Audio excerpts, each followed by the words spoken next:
I was telling you about CodePeer, and I've illustrated a number of examples just to give you a sense of what's going on behind the scenes.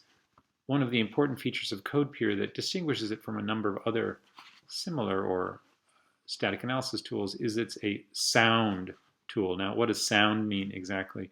It means that if it tells you that there are no errors of a certain sort, it isn't lying to you. It uses a conservative assumption approach so that if there's a chance that something could fail, it will assume it will fail and it will report on that.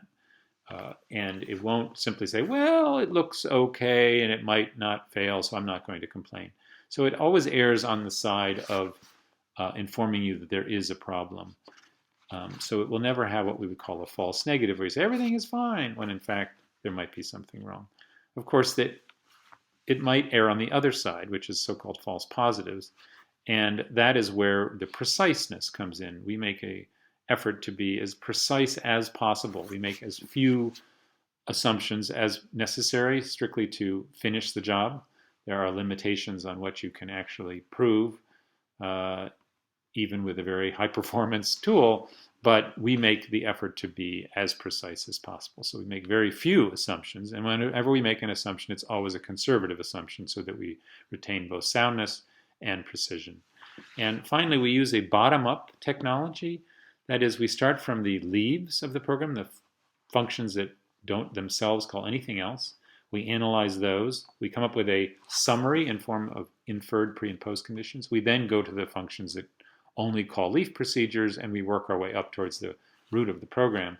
One of the advantages, though, that we can actually work on pieces of a program because we only need a single subprogram to do its analysis, and we can work up from there.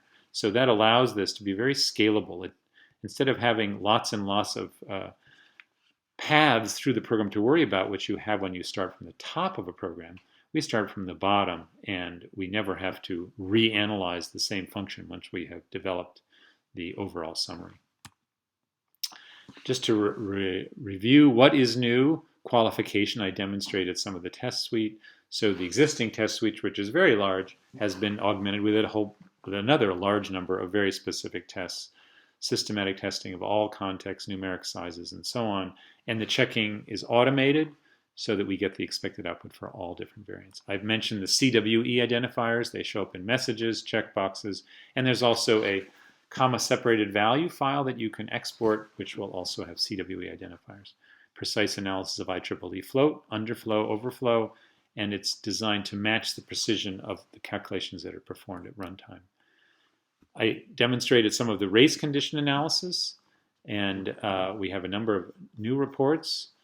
We also have things I didn't mention, but we have now added a number of features that allow CodePeer to relatively quickly be able to analyze code that was not from a GNAT compiled source repository, but rather was from some other compiler, such as Apex or Green Hills or so on, basically by adding a few libraries of code that come with those tools and also handling the naming conventions that are used for source code for those tools. Ada 2012 is an important new set of capabilities in Ada. I demonstrated one example of that with Atomic as an Ada 2012 feature. CodePeer can analyze code at all versions of Ada, 883, 895, Ada 2005, and Ada 2012. So it's really the full spectrum. Whatever level of Ada code you have been programming in, CodePeer will be compatible with that and will check that level of standard. Always trying to make it more precise so there are fewer false positives, and along with making more precise analysis in general. And as mentioned, it's a standalone product in that the part of the GNAT front end that you need is bundled in. And that's our completion of the CodePeer 3.0 webinar. We hope you will look at other webinars, that some of them are longer and they go into more depth. This one was meant to be a relatively quick overview of CodePeer 3.0 and some of its unique features. Thank you very much.